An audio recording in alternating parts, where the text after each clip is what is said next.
자, 이번 시간에는 웃음을 주는 글에 대해서 알아보겠습니다.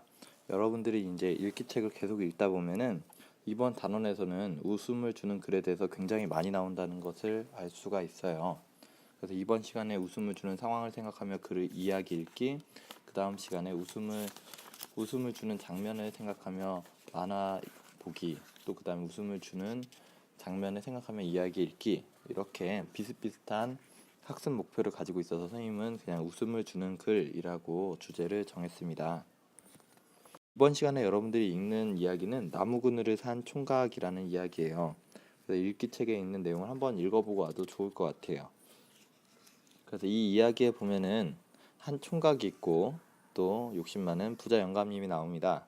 그래서 부자 영감님이 여기 있는 나무 그늘도 자기 것이다. 그래서 이 나무 그늘에 함부로 들어오면 안 된다 하고 욕심을 부리니까 이 총각이 유머를 활용해서 이 부자 영감을 굴려주는 그런 내용이 담겨져 있습니다.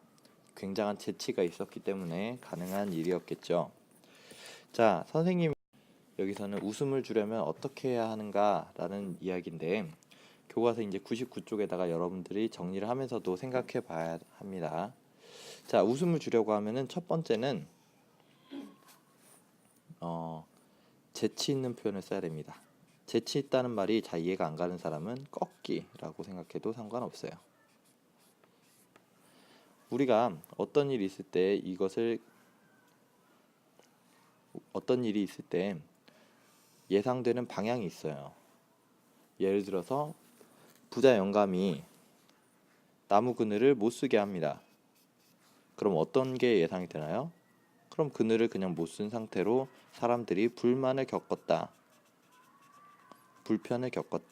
또는 불만이 생겼다, 이런 게 예상이 되죠. 근데 이렇게 끝나면은 웃음을 줄 수가 없어요. 근데 웃음을 주려고 하다 보니까 어떤 표현이 있나요? 재치 있는 표현 또는 꺾기 표현이 들어갔습니다. 지난 시간에 배웠던 재치 있는 꼬마처럼 저에게는 꼬마가 없어요. 저에게는 부모님만 있으니까 그럼 집을 부모님이 아니라 저에게 빌려주시면 되겠네요 하고 꺾어버리는 거죠. 이렇게 예상하지 못한 결과가 나왔을 때 사람들은 웃음을 느낄 수 있습니다. 자, 두 번째로는 굉장히 과장되거나 말도 안 되는 허구적인 표현을 쓰면은 웃음을 줄 수가 있습니다.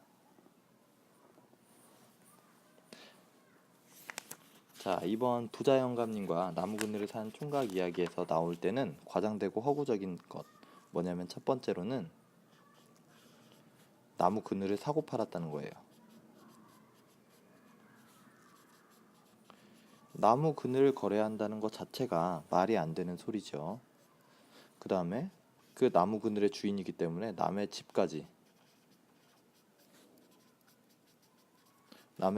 들어가는 것 굉장히 과장되고 허구적인 표현입니다. 실제로는 있을 수가 없는 일이지만 이 이야기를 통해서 여러분들은 굉장히 웃음을 받을 수 있는 표현이구나 라는 것을 생각할 수가 있습니다. 그래서 우리는 웃음을 주기 위해서는 재치 있는 표현, 꺾기, 영어로는 펀치라인이라고 하기도 해요. 랩하는 사람들이 이야기를 하기도 하죠. 또 그다음 두 번째는 과장되고 허구적인 표현들을 쓰게 되면은 웃음을 줄 수 있구나라는 것을 알 수 있습니다. 단 여기서 주의할 점은 과장되거나 허구적인 표현을 쓸 때는 상대방도 얘 거짓이구나라는 게 이해가 될 정도로 굉장히 과장되거나 굉장히 허구적인 이야기를 쓸수록 웃음을 주기 쉬울 거예요. 자, 이런 점들을 생각하면서 글을 읽어보면은 여러분들이 다음 시간에 이야기를 잘 정리하고 이야기 속에 나오는 웃음을 주는 상황을 여러분들이 정리하기 쉬울 것 같습니다. 수고했습니다.